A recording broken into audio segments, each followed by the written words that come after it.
সালাউদ্দিন ভাই, আপনি খুব ভদ্র সজ্জন লোক বলে আমরা জানতাম, কিন্তু আপনার যে বক্তব্য তা গণ অভ্যুত্থানের সাথে বিশ্বাসঘাতকতার সামিল। আমরা মনে করেছিলাম আপনি ইন্ডিয়াতে নিপীড়িত হয়েছেন, এখন দেখছি আপনি ইন্ডিয়াতে কোন প্রেসক্রিপশন নিয়ে বাংলাদেশের বিরুদ্ধে ষড়যন্ত্রে মেতে উঠেছেন।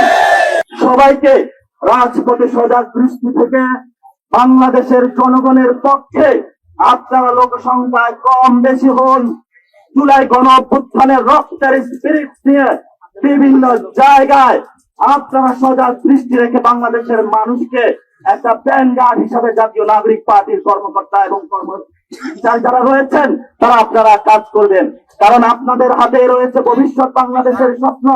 আপনাদের হাত থেকে যদি বাংলাদেশ চলে যায় তাহলে সালাউদ্দিনের মতো যারা গ্যাং ভারত থেকে এসেছে তাদের হাত দিয়ে বাংলাদেশ ইন্ডিয়াতে চলে যাবে। কারণ আমরা বলি সালাউদ্দিন যে প্রেসক্রিপশন নিয়ে এসেছে সেই প্রেসক্রিপশনের মধ্যে দিয়ে তারা মুজিববাদী এখানে সংবিধান রাখতে চায়। আমরা যতদিন বেঁচে আছি ততদিন মুজিববাদী সংবিধান চলবে না। আমরা যতদিন বেঁচে আছি বাংলাদেশে গণপরিষদ কায়েম হবে। আমরা যতদিন বেঁচে আছি বাংলাদেশে জাতীয় ইলেকশনের আগে স্থানীয় ইলেকশন হবে। আমরা যতদিন বেঁচে আছি এই পুনর্গঠন করে ছাড়বো ইনশাআল্লাহ।